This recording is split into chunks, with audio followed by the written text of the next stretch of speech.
Back on the Newsmaker line with us from Columbus, Indiana, Steve Tam, the Vice President of ACT Research, a company that does research and monitors closely the trends and the pulse in the trucking industry. Steve, there was a quote many years ago from the former Fed Chairman Alan Greenspan, where he was describing the economy when he was the Fed Chairman, and he used the expression irrational exuberance. Is that what we went through in 2018 in the trucking industry, irrational exuberance? I'm not sure that you could classify it as irrational. I think we had the lining up of several precursors or conditions that facilitated a very strong year. And of course, I guess the ultimate answer to that question will be what happens on the back half of the wave. Our expectations is that this is going to be a fairly moderate correction. In fact, the drop that we've got in our sales forecast is about a 25% drop, and we'll actually be reverting to the mean or to the normal or to average activity for the industry. So hard to say it was irrational. I think there were a lot of factors that coalesced to bring it about, and it was just more luck of the draw or timing, if you will, than folks being crazy. Everything sort of came together at the right time to have a really great year. So, but one of the things that all of us are watching very closely are these trade talks with not just China, but other nations, the U.S., of course, and Mexico and Canada, trying to negotiate a new trade pact there. Are you at all concerned about the situation with the president and the trade talks with China? They don't seem to be going particularly well. Is that going to be something that takes the punch bowl away from the party while the party's right in midstream? It's certainly a situation that we are watching carefully. As far as the tariffs that have been put in place so far and the ones that have been announced, we haven't really seen a direct impact on the industry itself. There has been a kind of a knock-on effect. As tariffs get announced, for example, manufacturers will try to accumulate inventory of raw materials ahead of the effective dates of those tariffs. And so we've seen some pushing and pulling, if you will, as far as movement of inventory or, in our case, freight. So, but the impact there has been, again, relatively moderate, and it's more of a shift in timing than a change in overall demand. With the round of tariffs and negotiations that we've got on the table right now, just because of the sheer magnitude of dollars that we're talking about, they certainly have the opportunity to be more disruptive to the economy. And I think the bigger concern is what the psychological impact is on the American businesses and consumers with respect to how they'll respond to these actions or to these tariffs should they be put in place. Ultimately, we're bad consumers. We spend every dollar that we make, right? If the goods are more expensive, we'll still spend the same amount of money, but it's going to be less freight to be moved by the trucks that support this industry. So we hold out hope for a successful resolution that's not going to have a negative impact, but at the same time recognize that there is a potential for slowing there. And there are specific industries, specifically in your part of the country, Indiana, Iowa, Illinois, Wisconsin, Kentucky, the farming community. There's a lot of concern about soybean prices, commodities prices, that some real concern there. I know that's not specific to trucking, but trucks do carry corn and soybean and wheat and those other products that are made in the central part of the country. That's right. It is definitely hitting pretty close to home where we're concerned. It'll be interesting to see how all of that works out. There's certainly a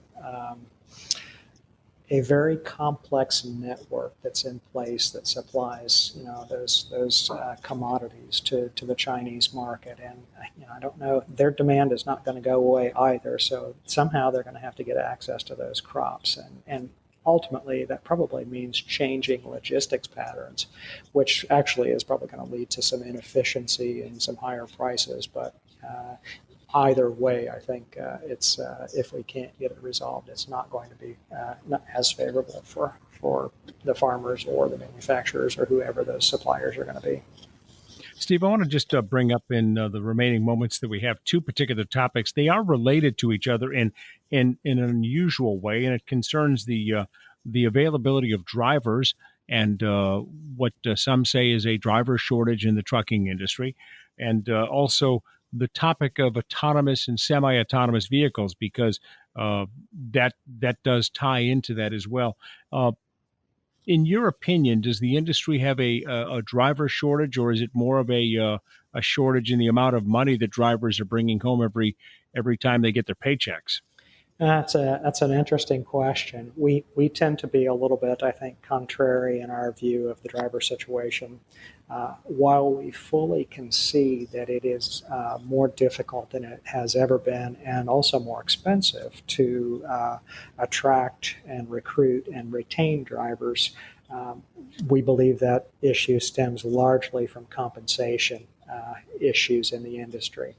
We we see, if you kind of look at the stratification of the industry, truckload, for-hire truckload carriers tend to have the highest turnover rates and the lowest pay.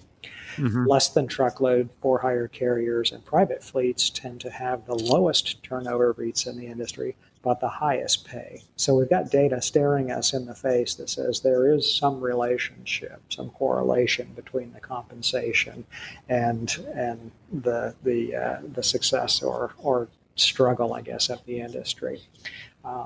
It's interesting, and I will also grant that you can't fix the entire situation just by raising pay. Trucking is a very difficult job, and it comes with a lot of challenges. And so, there's hats off to the folks who are behind the wheel every day doing that hard work. But the job's not for everybody, and we understand that. And unfortunately, some people have to get hired and get behind the wheel to learn that it's not really what they want to be doing. Even in light of the challenges, actually, if you look at some of the government data that's available, the industry was able to add about 45,000 trucking jobs in 2018, and so far this year we've got about another 5,000 on the books. We did see in April an actual reduction in trucking jobs in the economy, so that's an interesting metric that we'll be watching. But I think it's probably closely related to what's happening in those spot rate markets. Is one of the And then one other comment on drivers. Yeah, go ahead. The BLS data that I referred to, or the government data, doesn't capture the all Bureau of of Labor the Bureau of Labor Statistics is what it is, right? Yeah, that's right. That doesn't capture the entire picture.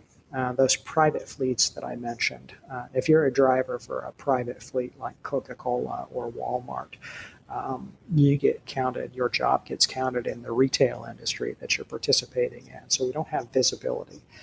But isn't it logical to conclude that if the for-hire guys were able to add 45 or 50,000 jobs, and they don't pay as well as the private fleets, that the private fleets were probably able to add as many, if not more, jobs to the population? And then another group that doesn't get counted in either one of those two surveys are the owner-operators. Their employment is actually picked up through a household survey, which is yet a different survey that we don't have visibility to in terms of the specific job. So it's been a tough year, but one of the questions we always get asked, just like you did, well, how can we be selling record numbers of trucks when we can't find drivers to put in them? Surely these carriers are not buying trucks and then parking them on the fence waiting for a driver. And the answer is no, they're not. They're finding drivers. One way or the other. That's right. Is in just the remaining couple minutes that we've got left, is the industry having a problem recruiting men and women into the industry, specifically because of the concerns that you get into the industry, you devote 15, 20 years to your life, and you get to a midpoint or past the midpoint of your life, and that you may be out of a job because of an autonomous vehicle. Then you're 53 years old, and you've got skills that are not usable or not as marketable. Is that keeping a lot of young people out of the industry, do you think? I'm not sure what's keeping them out of the industry, but my guess is that's a thought that they probably haven't had yet. We are very intrigued by the possibility of autonomous vehicles, although it's probably going to be a few years before they're going to have the gravitas to sway the labor picture. We have a lot of the technological building blocks in place, and much of that equipment is actually becoming standard on trucks that are being sold today. Things like adaptive cruise control or lane departure warning are part and parcel of any truck that you can buy from the factory today. There's a lot of work that needs to be done in terms of regulation and legislation, safety, on the insurance front before we see a much broader adoption and moves further up that automated scale. It's probably worth noting that none of the truck manufacturers in North America ascribe, what's the word that I want to use, are trying to attain or achieve that level 5 autonomy, right? That's the level where you can actually take the driver out of the truck. You don't need him anymore. None of them are working in that direction. Level 4 is where they want to move to, so where you add enough equipment to make that truck as safe as possible, but they recognize that you still need that driver in the truck because the driver does so much more than drive. It's not just that piece. And it's going to be difficult to replace with a computer. Steve Tam is our guest. He's the vice president at ACT Research in Columbus, Indiana. Steve, real quickly, where can people find out more about ACT Research on the internet? Our website is www.actresearch.net, and we actually just posted a new website a few weeks ago, so we'd love to have folks come out and visit and learn about us and tell us what they think. Steve, thanks for joining us. You're listening to Transport Topics Radio on SiriusXM, channel 146.